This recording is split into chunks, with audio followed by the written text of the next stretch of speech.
Nothing like when the teacher knows your name. When my name was called in the class, usually with some kind of very strong emotion, like Akbar. Welcome to Metro Health, ladies and gentlemen. It's my pleasure also to welcome the Ohio Medicaid Director, Barbara Sears, and Ohio Office of Budget and Management Director, Tim Keene. Director Sears, I want to thank you for joining us. Oops, hold on.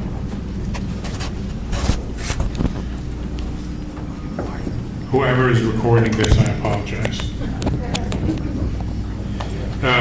So, Director Sears, I want to thank you for joining us and today, and also for your commitment to champion healthcare quality and responsibility for all Ohioans.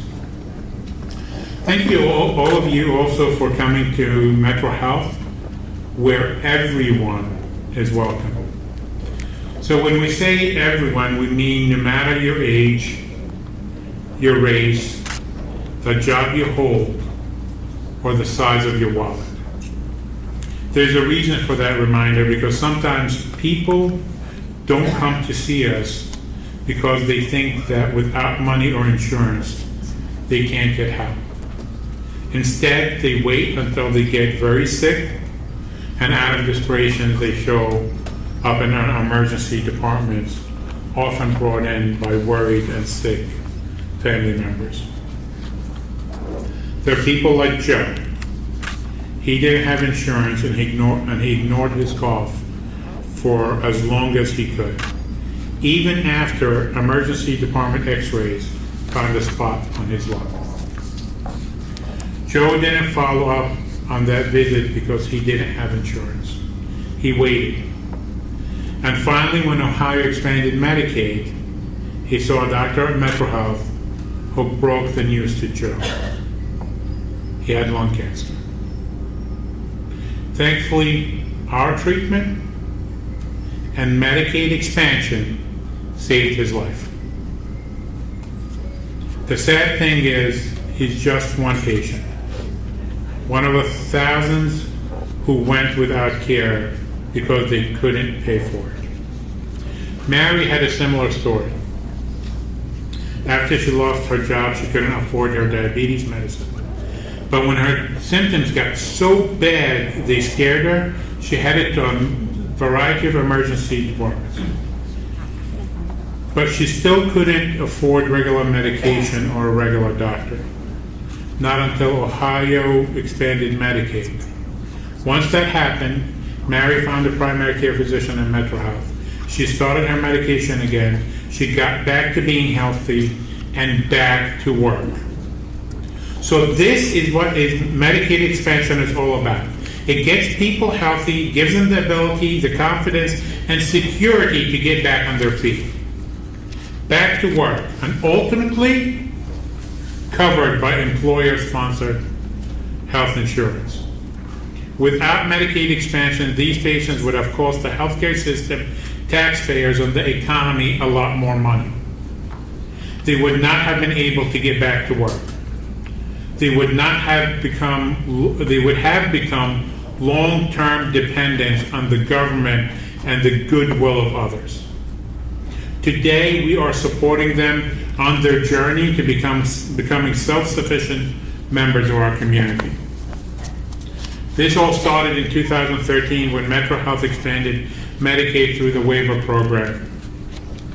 And I would be really remiss if I didn't mention and thank my friend John Corlett for getting us there. Thank you, John.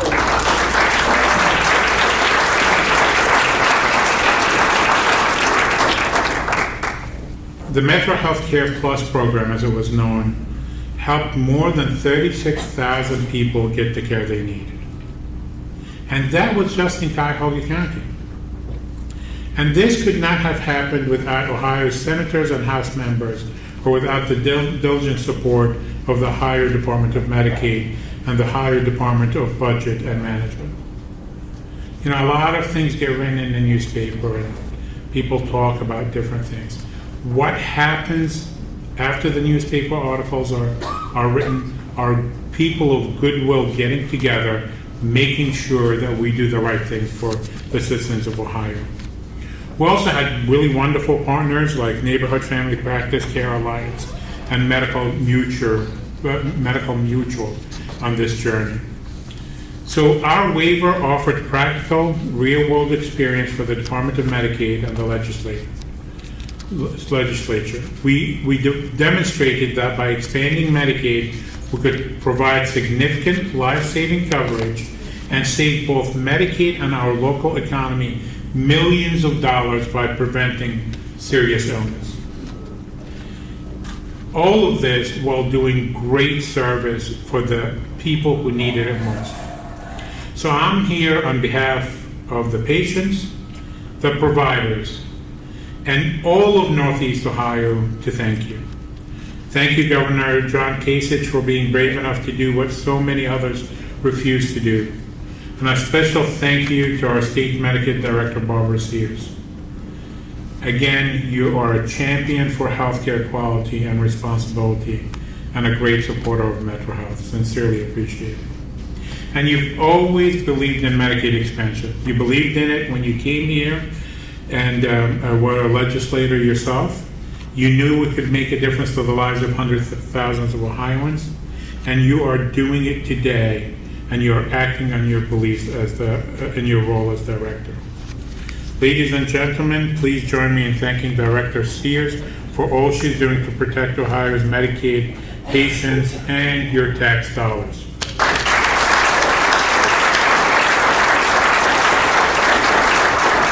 Director Sears, will you please join us? Well, thank you very much for giving us an opportunity to be here today. Director Keene and I are pretty excited about the message that we have to provide you with today. But first, I really do want to thank everyone for being here. Certainly the coalitions that help bring everyone together, and certainly to the men and the women who are going to be speaking today, and providing us with not just the numbers and the facts and the figures, but really what it means to somebody.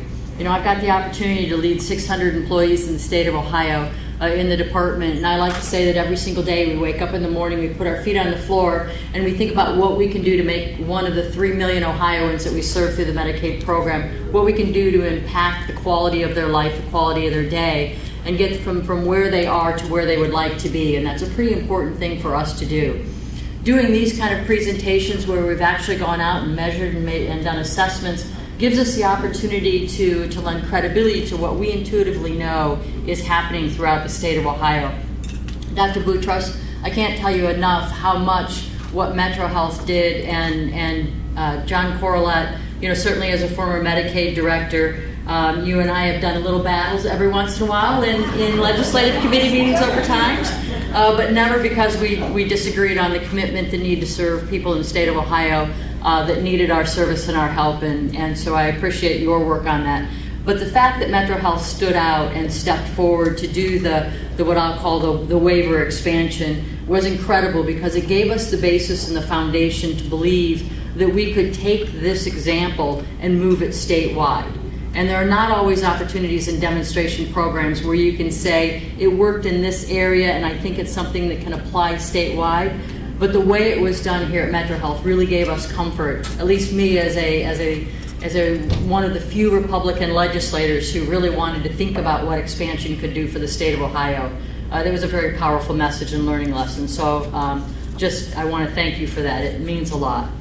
So we've got a series of slides, but more importantly, we have a few folks that are going to talk, and then Director Keene is going to kind of give a financial review of it, so you're going to get a lot of information. I would tell you the report is now online at medicaid.ohio.gov, and then following the report that is available for you online right now will be the methodology report. So those folks in the room that like to spend Saturday evening and Friday night doing all sorts of review work and looking at methodology and looking at all those detailed stuff, you guys go have at it, because it will all be there shortly.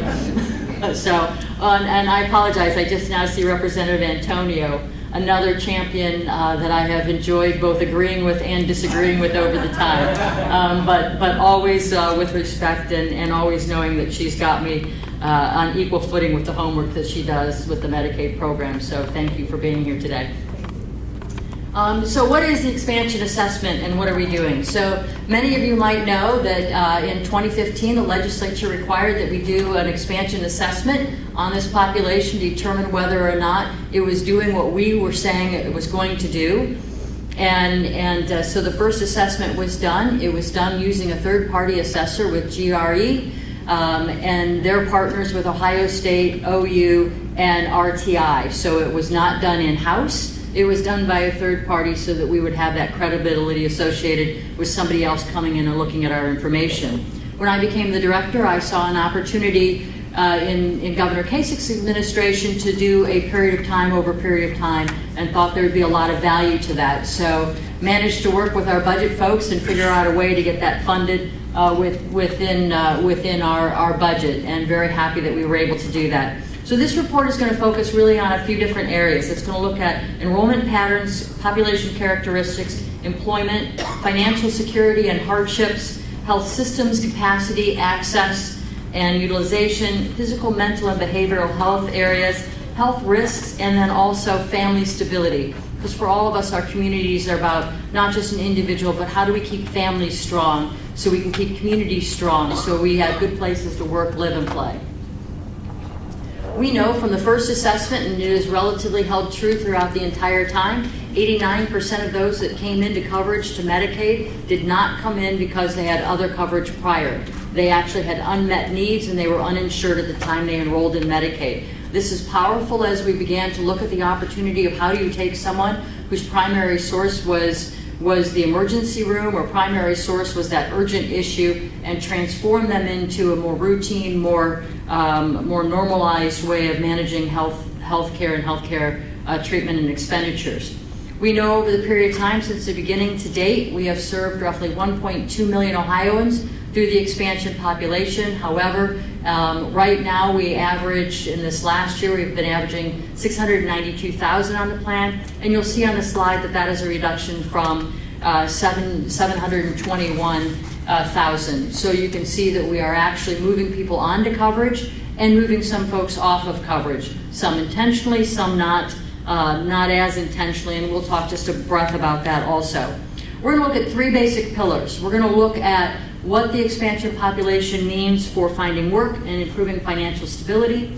We're going to talk about cutting Ohio's uninsured rate, and then lastly, we're going to talk about services to treat mental health and addiction issues. 290,000, this is a big number. 290,000 have started on Medicaid coverage, have gotten their health care needs where they needed to be, had an opportunity to either get a job or increase their income to the point where they no longer need to be on Medicaid. That to me is a huge success all by itself. This is something that because people want to work, because they want to engage actively in the community, they have taken the opportunity once they have become, quote, able-bodied and ready to work, to then seek work. And I think that's something we can be very proud of. Yeah, absolutely, thank you. And that is a result of everyone's effort in here. Governor Kasich calls them the do-gooders, and I would say that is a short way of saying somebody who does an awful lot of hard work to remove barriers and to find out how people can learn to help themselves where they want to. 83.5% of the folks that were surveyed said that Medicaid actually made it easier for them to continue working. So getting people to high blood pressure, getting people diabetes care, getting people that care that they needed in order to be successfully engaged in work and life. 60% of the unemployed said it was easier to look for work. You have more confidence to look for work when you wake up in the morning and you feel healthier. You can engage in your day better. 48.8 than the non-Medicaid health coverage. So what that means is that we have seen folks coming off of Medicaid because they've been able to access non-Medicaid coverage. So where does that come from? That comes from the opportunity to go back to school and being covered under the college plan, or some other university or program plan. It can be that a job, maybe a part-time job or a full-time job, you've gotten just enough hours that now you can access it through your employer. Or you've gotten just enough hours and you're making just enough money that now you can get coverage through the exchange or another place, which is marvelous information. This is another great statistic, and if I had the microphone, I'd be moving all over the room right now, but I'm going to box myself in here and not run over there and just look at that red line and highlight just how amazing that is. So we have all known, and certainly the Metro Health waiver proved, that a good percentage of individuals that were low income that needed Medicaid also worked. This is not something that surprises us. But we are now at roughly 50% who are working. And I want you to go back to that slide of the 290, because you could easily add 290,000 to this number and see that number go up quite a bit. But those individuals were so successful at being able to get back to where they once were that they are completely off of Medicaid altogether. So I think this is an incredibly powerful slide that we should all celebrate also. 57.6% of parents found it was easier to pay for food and shelter. No huge surprise here, where you're not having to pay to figure out how to deal with health care issues. You can actually pay to support your family with shelter and food. But it is good to see that number over 50%. It's good to think about the fact we could increase that number even higher. I've met several of you here today that are working on population health issues, social determinants of health issues, so you understand the importance of essentially what I like to call the fact that Maslow really had it right. There is a hierarchy to needs. Medicaid promotes family stability. 75.7% of those parent caretakers, those family caretakers that are staying home because they have somebody who needs special assistance at home, said that Medicaid expansion made it easier for them to take care of their families. We actually had parent caretakers who were taking care of somebody on Medicaid, keeping them out of an institution, keeping them home, making them healthier, but they themselves couldn't access health care coverage. And Medicaid expansion allowed that to happen. And I think that's an awful lot to celebrate. And we have Amber. And my favorite part, we did this yesterday, my absolute favorite part, because we actually get to hear with real life stories of what it means. Thank you.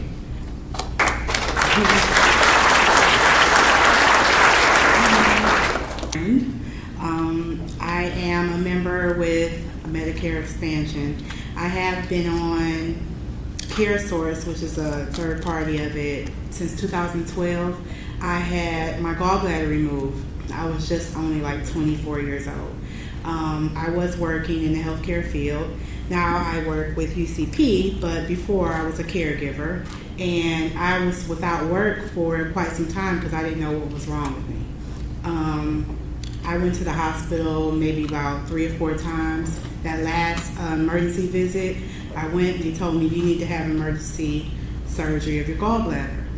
Being on CareSource helped me be able to go back to work. And I'm getting emotional because it was really a scary point in time because I didn't know what to do, never had surgery, never had to go in the hospital for a long period of time without working. And I actually was a mother of 2 at that time too. So I was able to get back to work, and here I am now with progression of my experience in healthcare. I'm a team lead at UCP Day Service Program, where I run a room where we help individuals with medical disabilities with their daily living. And so that's just my experience, and I'm just so appreciative to be on it, and still be able to take care of my family. I'm a mother of 5, and we just bought a house. I just moved, so I'm just happy about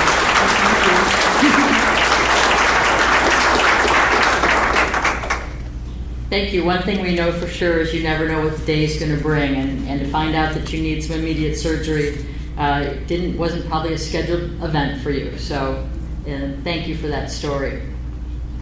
So next we're going to talk about the uninsured rate. This was one of the goals that Governor Kasich had as part of the Medicaid expansion, was to look at what we could do to improve and reduce the number of uninsured in the state of Ohio.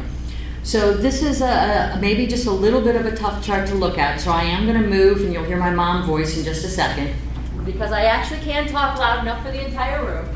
So what I want you to do is look here and see where we did the expansion of Medicaid. Oh, You just freaked me out. So I want you to see where we did the expansion of Medicaid and how you see this line come down dramatically. This blue line is our adults that were at 138% of poverty and less, and their ability to gain coverage was immediate and has continued to go down. This red line you will see at the very end shows just a slight increase or an uptick in our uninsured. And although we have not conclusively looked at what this uptick is, I think there's a fair amount of conversation that you can suggest that this is the stress of the individual marketplace and of small group health insurance, and is likely to even level off. But those are our young invincibles that decided that the money spent wasn't worth it, and have made a choice there. So, but this is excellent news when you look at the fact on how we have cut the uninsured rate in the state of Ohio. That means less uncompensated care, that means more routine care, that means healthier way of looking at health care and health insurance, all critically important things. This is a map. Yesterday I made a comment that I'm going to repeat today and likely in every other presentation. You know, if you ever thought that Medicaid didn't impact you, you are 100% wrong. It is every single county, it is every single city area, and it is every single neighborhood. You don't see anything on here that doesn't have a little bit of blue to it, because Medicaid expansion is in every single neighborhood around the state. The darker the blue, the higher the concentrate. But it has impacted every county in the state. And I think that's a message that people don't always understand. And that is that it is in fact something that is impactful to all Ohioans. Be surprised how many times you don't realize that a neighbor, a cousin, a mother, a grandmother actually has Medicaid as their health insurance plan. This is another chart that's a little complicated to look at, but again, very, very powerful. I would show you to the red line first. This red line shows that we have seen a decrease in emergency room use. And we did not do a detailed cost savings on it, but we did sort of an average cost savings on number of hospital emergency room reduction we've seen sort of by the average cost. And we know that it's saved us roughly $52 million, likely more than that, as we have seen a reduction of emergency room costs. That is also works well with the blue line, which is where we've seen an increase in folks using primary care providers. This is an excellent slide in that you can see in that very bottom area where we went very low and spiked up incredibly high. This chart is showing us only individuals that have had coverage for a 2-year period of time and what their use is. So if you look at this right here, and you can see it starting here and jumping up immediately, that tells us that within the first quarter of somebody gaining Medicaid, the health plan or somebody has reached out, or they went to the emergency room and they were diverted to or sent to a primary source of care. That shows where there's been more routine and regular care provided to somebody. This is one of our ultimate ways of reducing healthcare costs, that is getting folks working with a primary care provider. And then this one is on the quit smoking and sort of those healthier risks. So I won't ask everybody here to raise their hand, but just envision in your mind if you've ever tried to diet, or if you've ever thought I'm going to get to the gym 3 times a week, or if I ever thought I was going to quit smoking, or if I ever thought I was going to stop doing any one of those unhealthy behaviors that we all know we should do. And we've been successful sometimes, we've failed sometimes. We know it's tough. In this case, we've identified that 37% of our expansion folks have quit smoking. That translates to 26,000 Ohioans that have stopped smoking through smoking cessation programs with Medicaid and with the plans, which I think is also something to celebrate as people start to engage in that personal responsibility of taking care of themselves, because now they've got someone who can help them with that process. Juanisha. And you have a choice. You can stand or wander. Okay. Good morning. My name is Juanisha. I'm employed at Welcome House, and I receive CareSource, and I've been on CareSource for a while, and I appreciate it. Here in January, I received weight loss surgery. Before my surgery, I had high blood pressure and I was pre-diabetic. Now I don't have high blood pressure and I'm not pre-diabetic. So I am very grateful for the Medicaid. I do have 3 kids that I attend to, so I couldn't even imagine having to pay for private insurance out of my check and still, be able to maintain my family. So that's my story.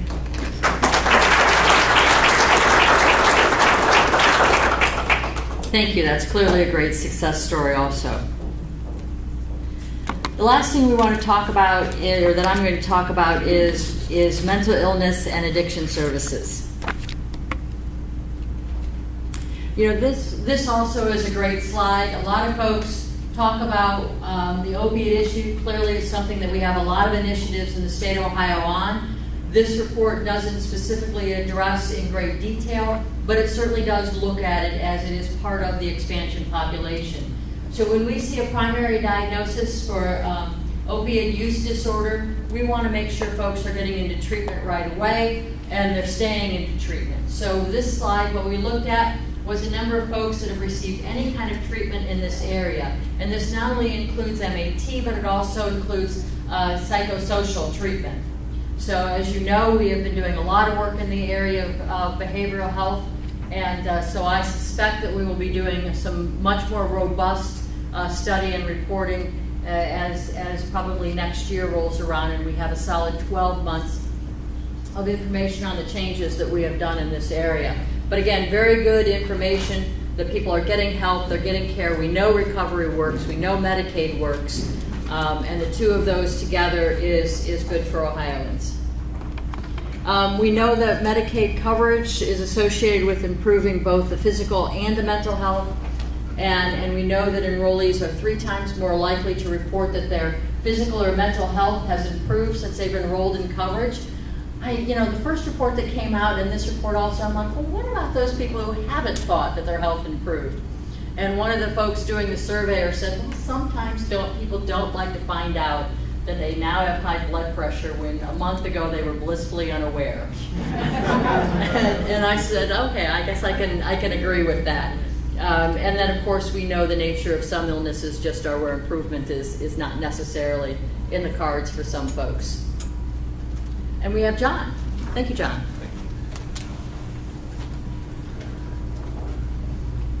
Good morning. My name is John Washington, and I'm from Youngstown, Ohio. I had United Healthcare when I was working for about 15 years. Within the last year, I had lost my job, so I've been under the Medicaid plan with United Healthcare. My story kind of started when I got a letter in the mail from United Healthcare saying they were having a job fair in my area. Well, I went to the event, but it wasn't actually a job fair. It was for services to help you to obtain a job. But I met a representative from United Healthcare who said that he could help me to find a job, and we kind of bonded.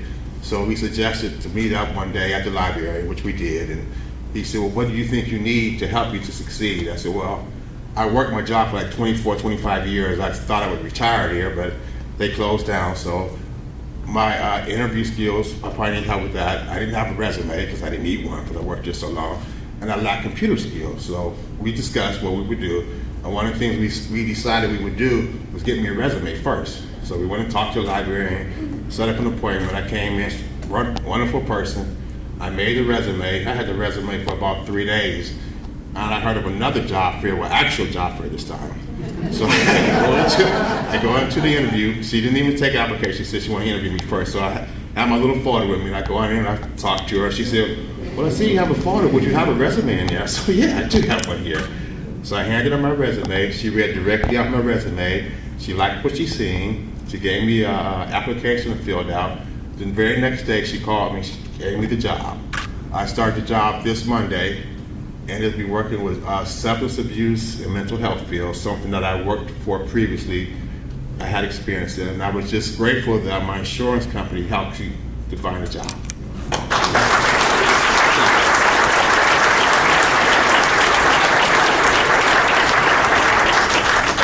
Thank you, John. I can't help myself. You know, United and several of our other health care plans that we work with in our managed health care, they actually do a great job of thinking beyond just the health insurance and thinking about determinants of health and how you help somebody with a job coach, resume building skill sets, and those kind of opportunities that allow people to not just be able-bodied but become work ready so that they have the skill sets to do that. That's a great story. Thank you. Melanie.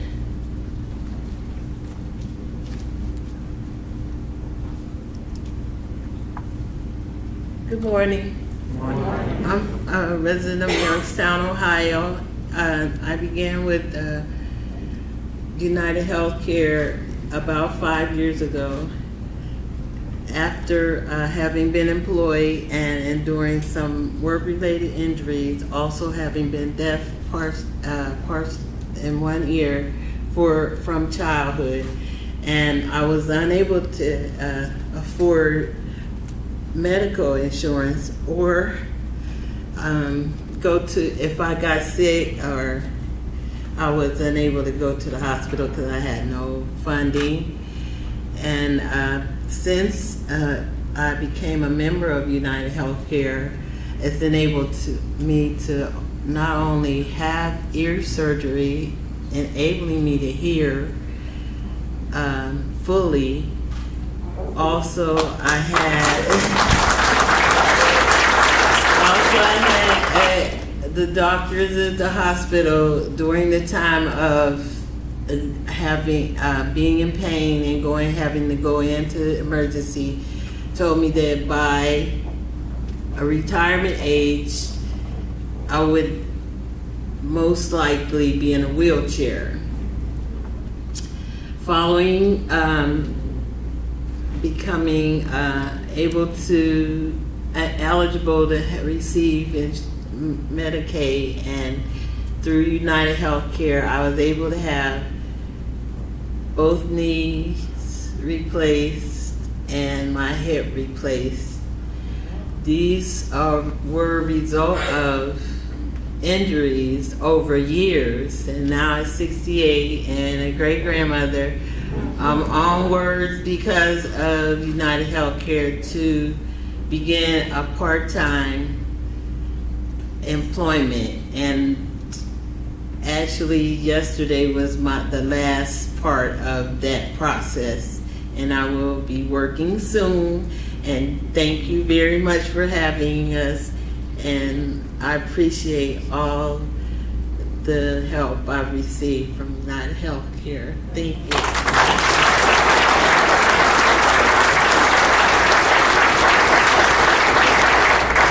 Got to give a shout out to Youngstown. It was my first hometown. And with that, that brings us to Director Tim Keene, who will come up and talk very specifically about the financial components of Medicaid.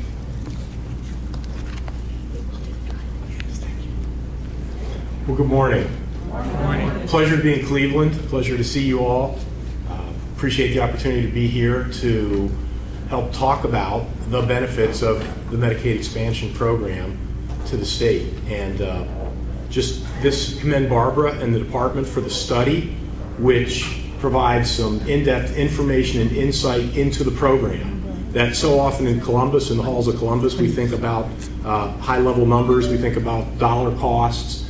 This study, and of course the opportunity to come here and hear from folks who are helped directly by the program, this is really the most important thing about the program. I mean, it's not about the money, and it's not about the aggregate numbers of people served. It is about individual cases where folks are better off than they would have otherwise been. And so, of course, I am the budget director, and so I talk about money a lot. And again, it's important. I mean, my objective really is to try to increase public awareness about what I think is the affordability of this program. In looking at this program, from my perspective, it is a manageable and affordable program today, fully budgeted, and it ought to be manageable and affordable as we move forward for the reasons that I think you'll see as you look at the slides. First, a little bit of background. Medicaid expansion is part of the broader Medicaid program. Medicaid is a jointly funded state and federal program, whereby for every dollar we spend, the federal government reimburses us a specified amount. In the traditional Medicaid program, that reimbursement rate is set by a formula that applies to all the states. What is the adjusted gross income of the state in question, Ohio in this case, compared to the national adjusted gross income over a 3-year period of time? In the case of Ohio, the current fiscal year, we have a 37% state share and a 63% federal share for our Medicaid spending. Now that changes as time moves on, and we know in 2020 we'll get a slightly better federal reimbursement rate. 2021 traditional Medicaid rate is not set yet. Medicaid expansion is a significantly better financial deal for the state than traditional Medicaid, which again helps with its affordability for the state. You can see on the chart that in this fiscal year, effectively, we put up 6.5% of the program, and the feds pay 93.5%. When we get to fiscal year 2020, we will arrive at the 10% state, 90% federal reimbursement arrangement, which in federal law is the match rate that will continue out into the future. In the federal permanent law, that is will be the arrangement moving forward. Again, significantly better deal for the state than the traditional Medicaid program. So 10% is our state match, and a lot of folks focus on that 10% state match, but that really, the statutory match rate is really only part of the story. There are a series of budgetary offsets that reduce the state's net match from 10% to 3.2%. And my next slide provides a walk down and an illustration of exactly what those offsets are. So on the screen you have a illustrative projection of the Medicaid program costs in fiscal year 2021, which will start in June of 2020 and proceed to start in July of 2020, proceed to June of 2021. That would be the second year of the next biennial budget for the state of Ohio. We don't have a formalized budget projection yet. It's just a little too early in the process, but based on an assumption of the number of individuals on the Medicaid program last month, 653,000, and looking at Medicaid's actuarial projections about cost trends for the Medicaid expansion population, about 5.4% growth, we project out for illustrative purposes what the 2021 program cost might be, and that's a little bit over $5.1 billion. 10% of that, $517 million. But again, we have 5 budgetary offsets that essentially reduce our share by $354 million down to a state share net of budgetary offsets of $163.1 million, which again is a net 3.2% match. What are these offsets? First, the Department of Rehabilitation and Correction. If an institutionalized person in state prison is not eligible for Medicaid, but if they are ill enough and they leave the institution for 24 hours, they are eligible for Medicaid. And so the Department of Rehabilitation and Correction has seen a savings of $18 million as a result of hospital costs, primarily hospital costs, paid through the Medicaid expansion program, and that is a direct savings to the state. A second example are the drug rebates that are generated by the Medicaid expansion program. The Medicaid program itself has a drug rebate program where we pay a certain cost that are then rebated by the manufacturers. The 653,000 people on the Medicaid expansion generate $60.4 million in drug rebates that we would not receive if we were not in the expansion, and that we can use to offset the costs to the state. Likewise, our managed care health insurance corporation per member per month assessment, which replaced the Medicaid sales tax, which the federal government deemed inappropriate, and of which there was much discussion in the last budget process. This per member per month assessment on the 653,000 folks in the Medicaid expansion generates $191.6 million, which we can use to help support this program. That again, we would not be receiving were it not for the expansion. The Health Insuring Corporation 1% tax, every domestic insurer providing health insurance in this state, a domestic meaning Ohio-based insurance company, pays a 1% premium tax. The 1% premium tax attributable to 653,000 Medicaid expansion recipients generates $48.6 million for the state general revenue fund, revenue we would not otherwise receive. And lastly, the upper payment limit costs allocated to the expansion program. The upper payment limit program is a program where certain public institutions are able to receive higher Medicaid reimbursement rates than they otherwise would. The fact that we are on expansion and receiving the higher 93.5%, 90% federal reimbursement rate increases the federal share of that upper payment limit program. That generates $30.5 million that again is an offset to the state budget. An offset to the net budgetary contribution of the state for the program. So 3.2% is our $163 million our total net cost. So looking at this information, my view is that Medicaid expansion is manageable and affordable now and into the future. For $163 million of net state match,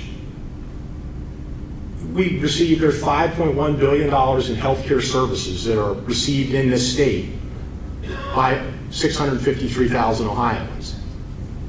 The $163 million in net state match represents just 2% of the expected state match for the total Medicaid program. Again, it's a state-federal split.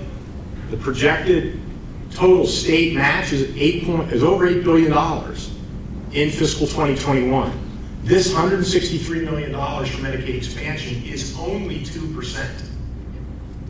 You know, folks who raise concern about the Medicaid program,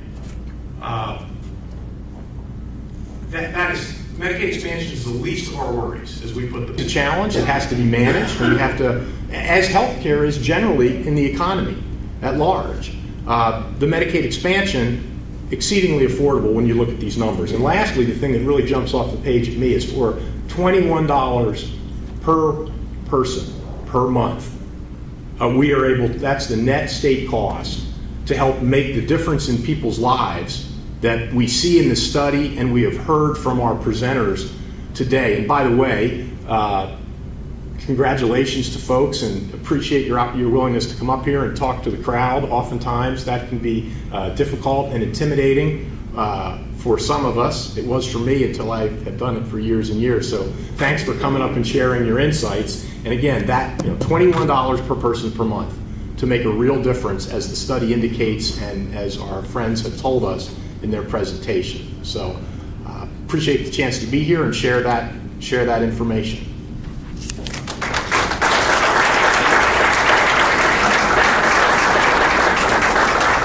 Thank you, Director Keenan. Before we open it up for questions, we've got a couple more folks we're going to hear from.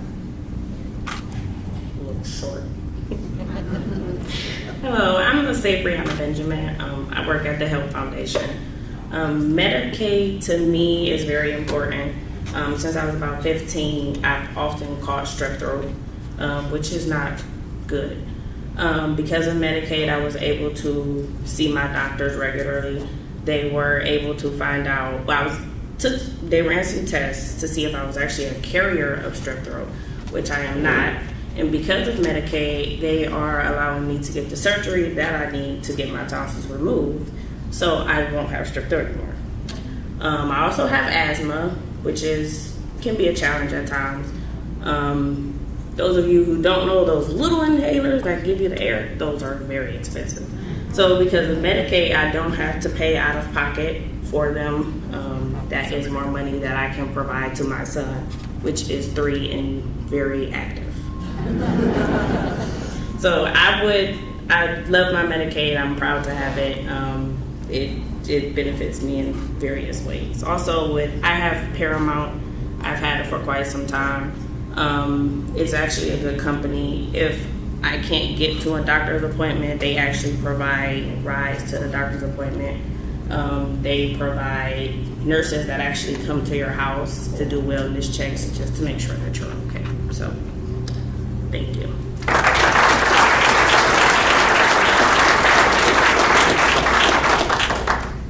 Thank you. And with that, I think that we have heard from everyone. So we will open it up for some questions. If anyone has questions for either myself or for Director Keene, we're happy to entertain questions, comments. Yes. Hi, thank you. Brenda Sturdy from First Year Cleveland. Thank you for that report. Everyone was taking notes. With employment, housing is an outstanding issue. Any thoughts ever of Medicaid helping us with housing and how to think through housing in a better way? I know for our pregnant moms, that's an outstanding issue that we're just trying to be more creative and just wondering some of your thoughts on housing. Certainly, and first of all, thank you for what you do. Certainly working on the infant mortality issue in the state of Ohio is critical work for everyone who's engaged with it, and quite frankly, for all Ohioans. And I know you're starting to see some successes, and so that's really something to celebrate. So thank you for that work. Clearly, I said during my conversation, Maslow did have it right. You have to start with the foundation and work up the hierarchy in order to get someone to the point where they can think more openly about being proactive in their life, and housing is a component of that. It's also an incredible challenge for a variety of reasons, as you probably know, but it is something that we're actively engaging in conversation at. Not so much potentially housing it out of the Medicaid department, but certainly working with our sister HHS agencies and with community partners to try to see whether there's some way that we can make sense and attract dollars to help it make sense to do. We've certainly seen it be successful with folks that are living with recovery and helping them move to the next step. Certainly with moms, that becomes a big issue. We know that one of the issues with infant mortality is stress, and a big stress to mom is not knowing what sofa she may be sleeping on that night, and not knowing whether it's going to be a safe one or not a safe one. And so we understand that. It is certainly something that we'll continue to work on. Yes, Dr. Boutros. I'll use mine. So just to follow up on that, there are some couple of pilots that have been done that looked at identifying high-cost homeless patients who are on Medicaid and providing them services. And that requires a relationship with the Ohio Department of Medicaid. It requires a relationship with housing entities here. Also requires typically a health system to help identify them. And if there's ever an interest for us to do a pilot around that, Metro Health would be glad to step up and do it. One of the things I can always count on you for, Dr. Boutros, is being innovative and giving me a to-do list. I appreciate that, actually. That's a lot of fun. But we know that like the infant mortality issue, there are some things that we can do really well in Columbus, Ohio. There's some things that we have found because we have the opportunity to work with private managed care companies like United that is here, or like Paramount that was also mentioned, and really all of our partners. They have more flexibility to think outside of that narrow scope that we have within the Department of Medicaid. But we all know that the real answer is neighbor to neighbor, community to community, person to person, in making sure that we're helping our fellow citizens out. Another question? Yes, sorry.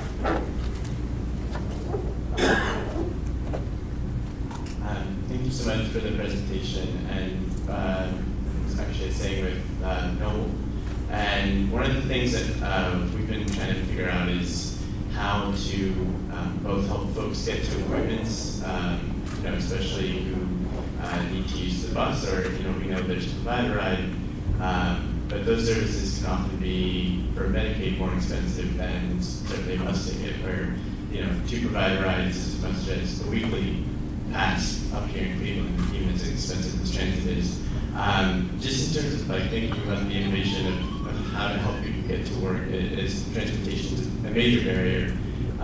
Is there ways that savings could be also found by working with managed care groups on if folks have an appointment, having a weekly pass even as something, or build that up into a monthly pass where people are getting to work and making all their appointments and saving on those lost costs. Certainly, and there's a fair amount of flexibility that we have with our managed care plans. Of course, every expense we add to a managed care plan adds to the overall expense of the state, right? I mean, so we have to be considerate of that. However, specific to the transportation area, we are doing a lot of work on that. Before I became the Medicaid director, I worked briefly with Director Greg Moody, and you may know he was the Office of Health Transformation, which was something that Governor Kasich started literally as soon as he became the governor, thinking that we needed to really look at very holistically and very broadly at all of our HHS agencies that we had in the state and think about things differently. One of the areas that Director Moody at the time really wanted us to focus on, and so I worked with a couple other folks to do that, was transportation.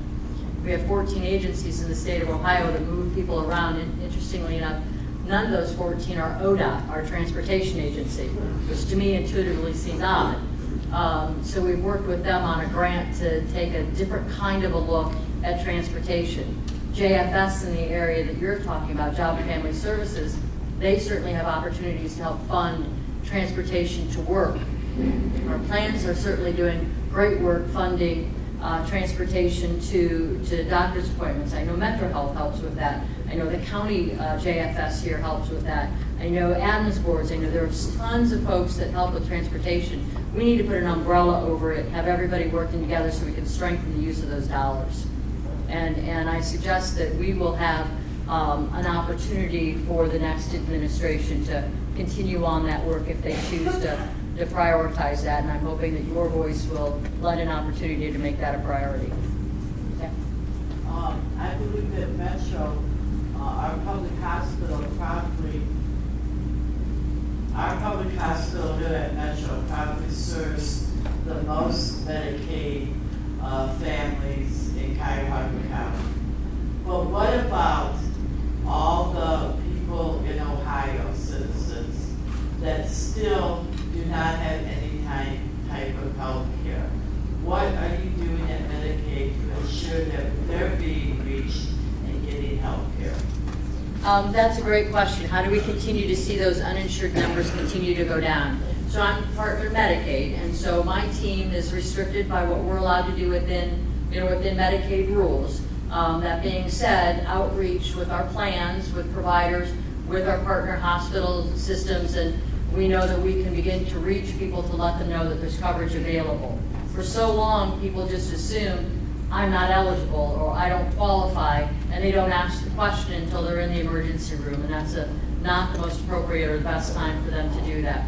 So we just need to continue that reach out. We need to look for local groups that can do that kind of a reach out and have those conversations. You can have everything available to you, but if you don't know about it and you're not having somebody who's inquisitively asking about it, the program isn't as successful. So we continue to look for ways to outreach. Another question? Yes. You understand in Ohio, also in the public housing. And the question I was going to ask, as far as transportation, Provide a Ride, now with United Healthcare, Provide a Ride, when I used Provide a Ride before, they've got to come back to the hill. So some transportation, Metro is great transportation, but I don't love Metro. I have a doctor on the east side, primary doctor. But this has to be something done about Provide a Ride. It has to be. So to your point, we know that transportation with any system isn't perfect in the state of Ohio, which is the reason why we are doing such a big look.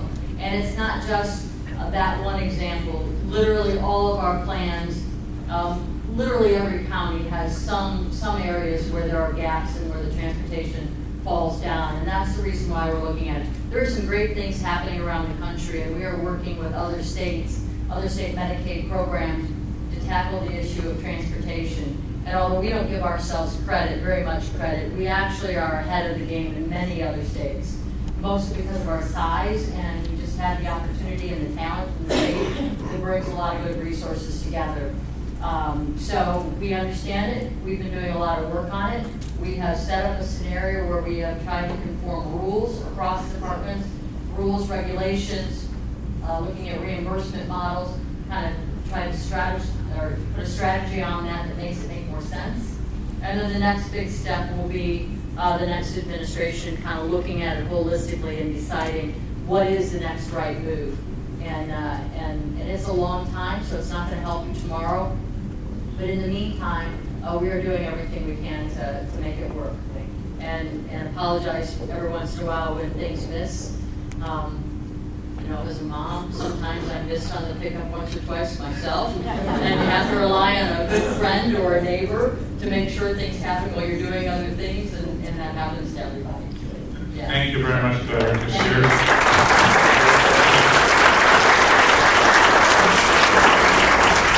I also want to recognize Representative Stephanie House is here.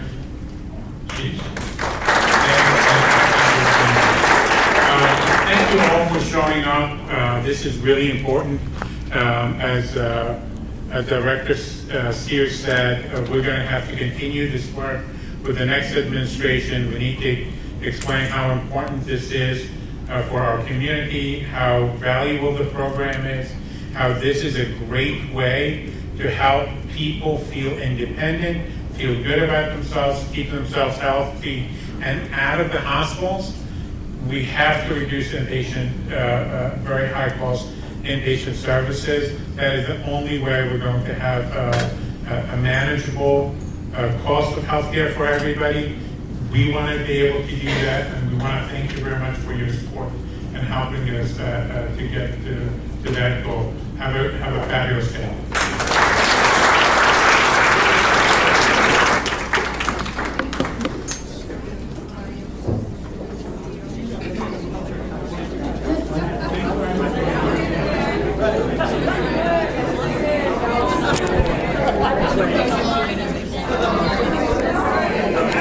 End recording.